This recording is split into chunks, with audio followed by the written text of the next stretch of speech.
Hi everyone, welcome back to week 2 of the tutorial. Today we're going to be talking about coordinate geometry. Now I won't be covering anything to do with the actual algebraic manipulation, as that should have been covered inside of your one-on-ones, your tutorials, and your workshops. Today I'll be purely looking at what coordinate geometry is and also what we need to understand at the end of this. So today's lesson will cover the midpoint of a line, or the midpoint of 2 points. The midpoint, we're looking at the distance between two lines. We'll also be looking at the equation of a line, and also the equation of a line that's parallel and perpendicular to other lines, parallel and perpendicular as well.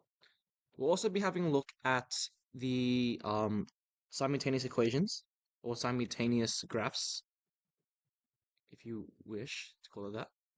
And we'll also have a look at um, the number of solutions of these simultaneous graphs. So number of solutions. And that's pretty much all you need to know. Well, if you understand all these things, then you've obviously you understand what coordinate geometry is all about. Just to begin, I want to quickly talk about what linear is. So you would have learned that linear, maybe at school, has the form y equals mx plus c. But what does this actually mean? Well, the m is going to be the gradient, which is also known as just the rise of a run, or in other words, you take your second y coordinate minus your first y coordinate and then divide it by the same respective x coordinates. And that just gives you the rate of change relative to how high the graph goes and how low the graph goes.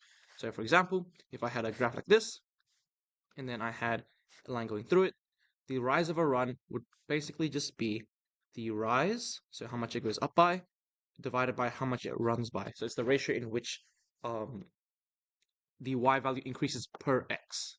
So you could think of it as the rate at which the y value increases per x value. Now, I'm not trying to overcomplicate it. I'm just trying to make sure that you guys understand everything. With this c is your y-intercept. And that's because if we let x equal 0, so if we have the equation y equals mx plus c, we know that the y-intercept occurs when x is equal to 0. So it occurs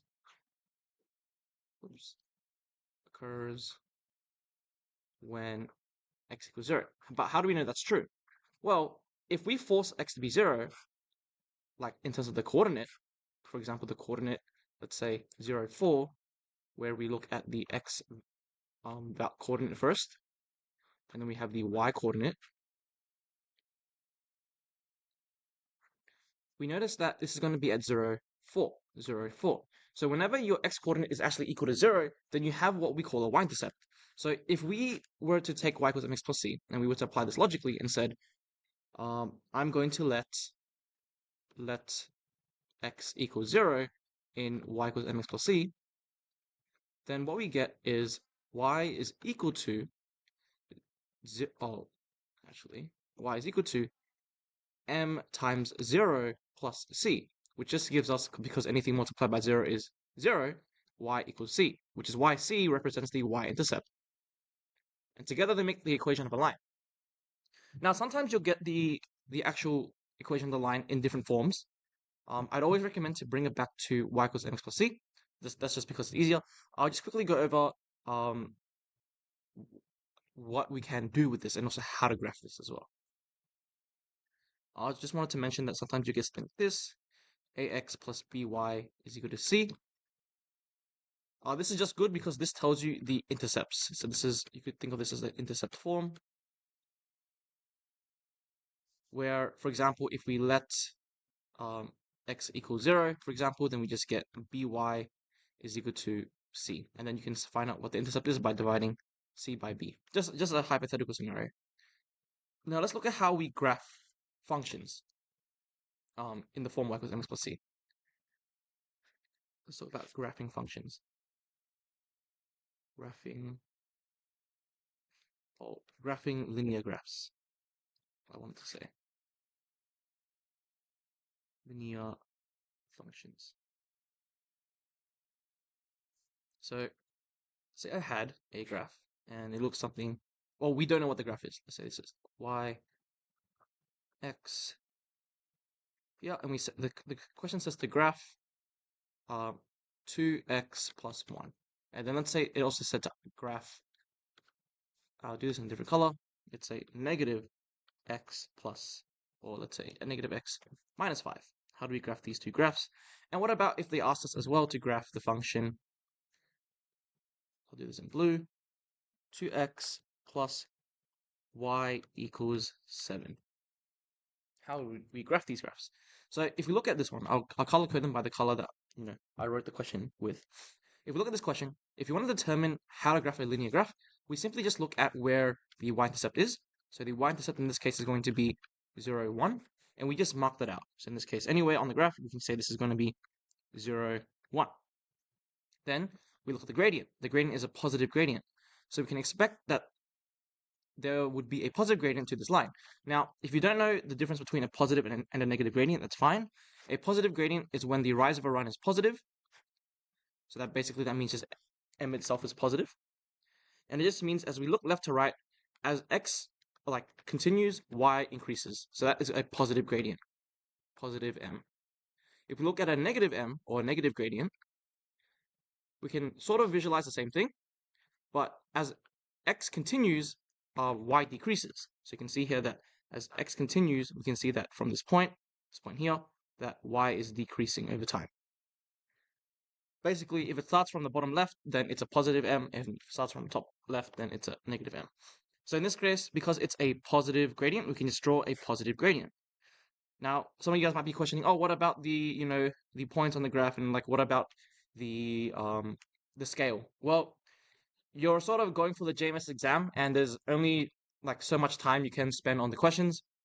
If you really need to graph a question on the actual exam, then you're better off not thinking about it. As long as you get the points right, that's what's important. So in this case, that will be 0, 1, and you can find out what this is by letting x equal 0. So I'll do it over here. We can say that for this equation, we can let y equal 0, because when we let y equal 0, sort of like how when we let x equal 0, we find the intercept. So we let y equal 0, and we'll get 2x plus 1 equals 0. So then x is equal to negative half. If you're confused about how I got from here to here, please ask your tutor, your one-on-one tutor, on how to do that. So in this case, this would be negative half, 0. And that is the graph graphed. As long as you have the y-intercept and the x-intercept, that's what matters. And then that's pretty much how you graph the function. Obviously, the other way is to just let x equal 0 and let y equal 0. But like I said, if we know that it's in the form y equals mx plus c, then we already know that c is the y-intercept. So it's a bit redundant. That might be useful for question C, though. Let's try question B. I might as well just draw up a new graph. Make it easy for you guys. So question B, same thing. We're looking at negative x minus 5.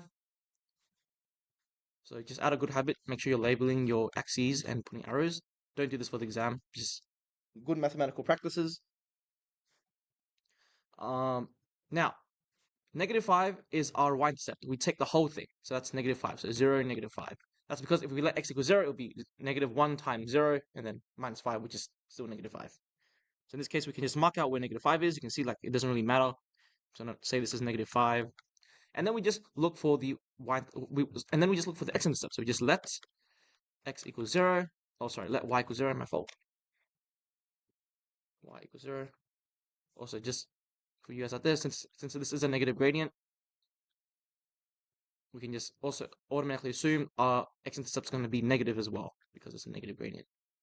So we're currently looking for this value here.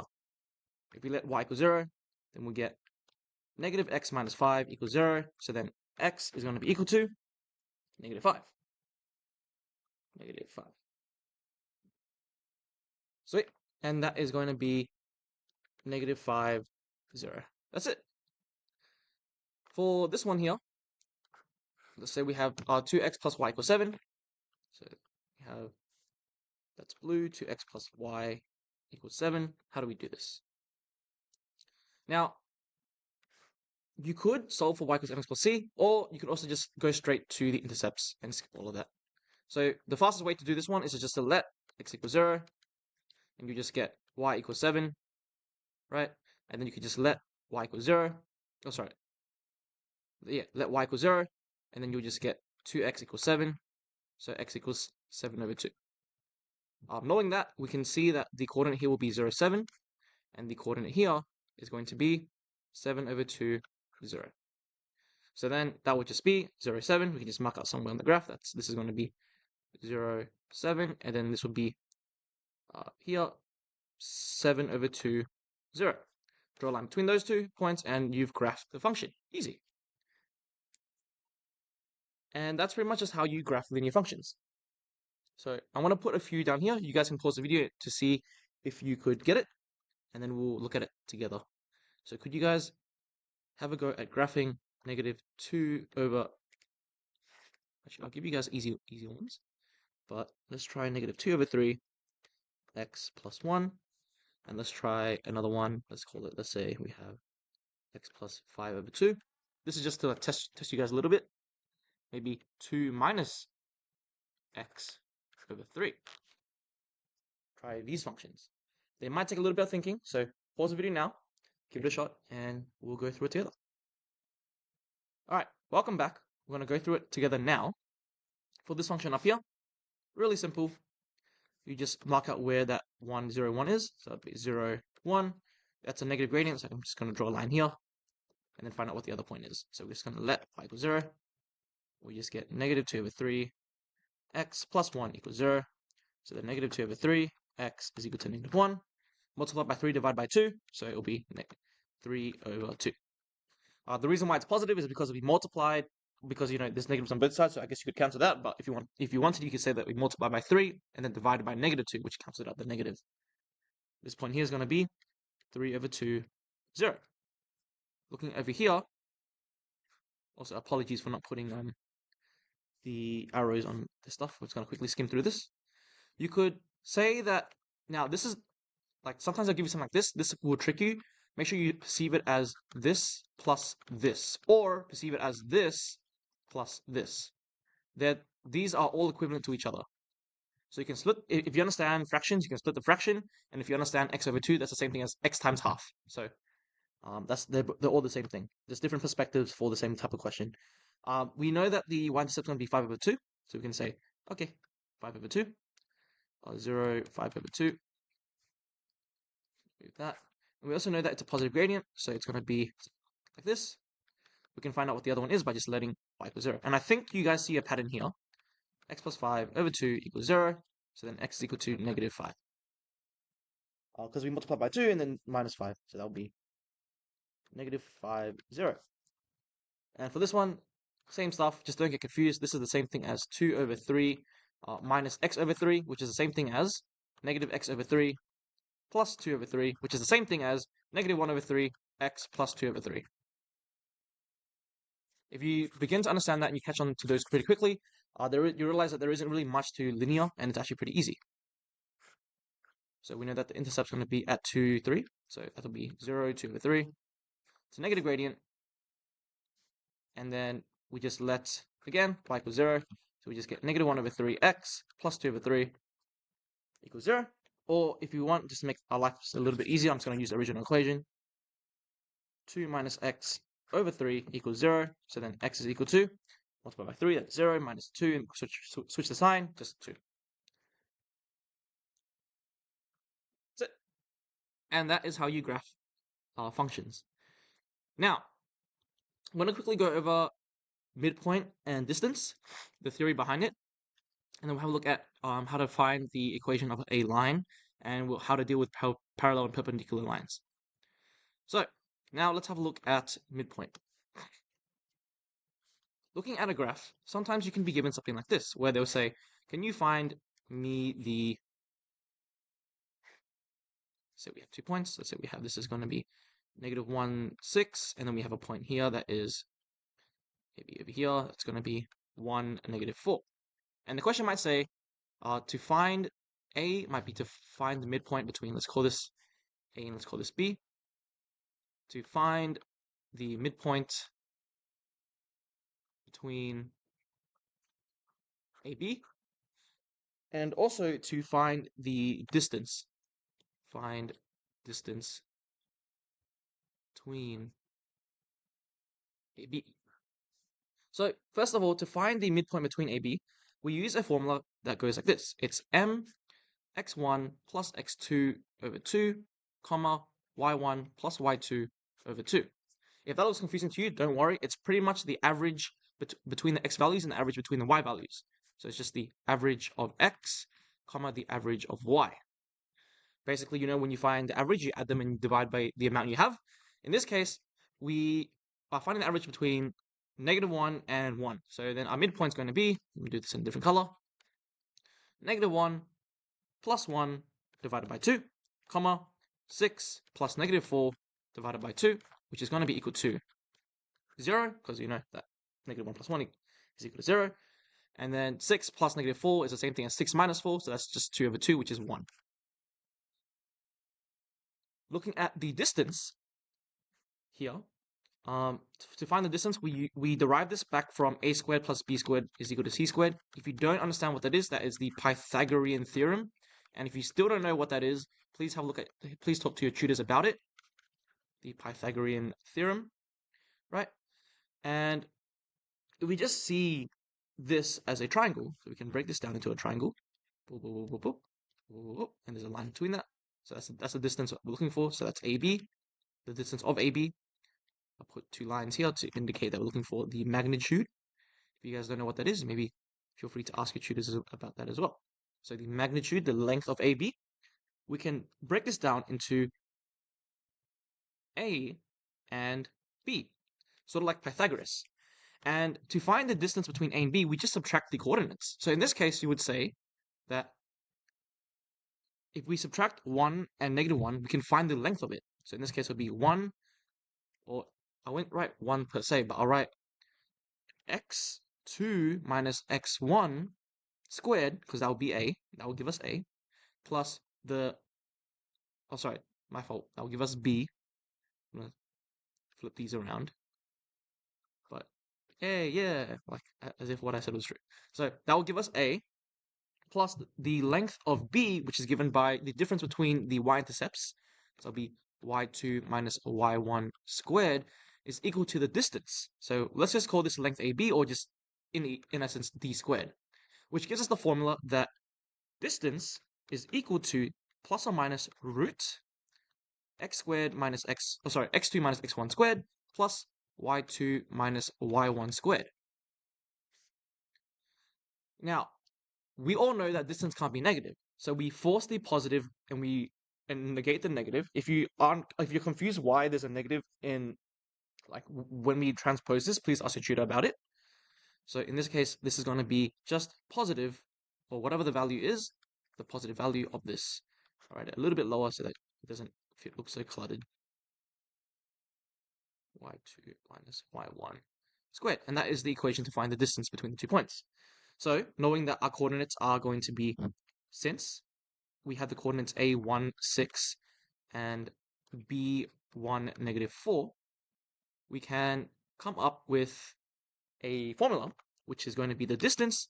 It's going to be equal to the root of, let's call this x2, y2, and let's call this x1, y1.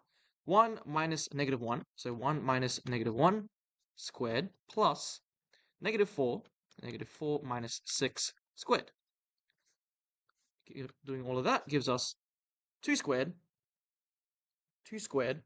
and then there'll be -4 minus 6, which will give us plus 10 squared, which is effectively just 104. Looking at this, we notice that this is divisible by a root number, root 4. 4. So we can say this is the same thing as root 4 times root 26. Can't do maths.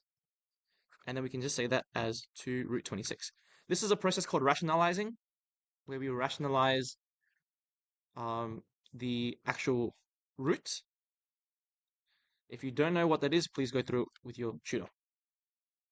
So 2 root 26. All right. I would ask you guys if you guys have any questions, but obviously you guys aren't actually here. So yeah. I'll give you guys a few to have a look at now. Hi guys, welcome back. Can you guys try to find the midpoint distance between -3, 11, and 216? I'll give you guys a moment now, and hopefully you guys pause the video, and I'll see you in 2 seconds. All right, welcome back. Let's continue with this. This would just be, to find the midpoint, would just be m. We take the average between the x-intercepts, so that'll be -3 plus 2 over 2, comma 11 plus 16 over 2, which will give us the midpoint of, well, that's going to be -1 over 2, so negative half, and that would just be 27 over 2, so just 27 over 2. Now, to find the distance between these 2 points, we can say d is equal to root, and then we can say 16, or you can do y2 or x, or x2 first. Just for the sake of formality, I'll do x2 first. So we can say 2 minus -3, it doesn't matter which one you start with, plus 16 minus 11 squared. That will give us root 5 squared plus 5 squared, I believe, which is just going to be root 50 if you do 25 plus 25. And that's it, root 50. Now let's talk about finding the equation of a line. So let's talk about the actual equation of a line, which is the next part. How do you find the equation of a line? So let me draw you guys a little diagram.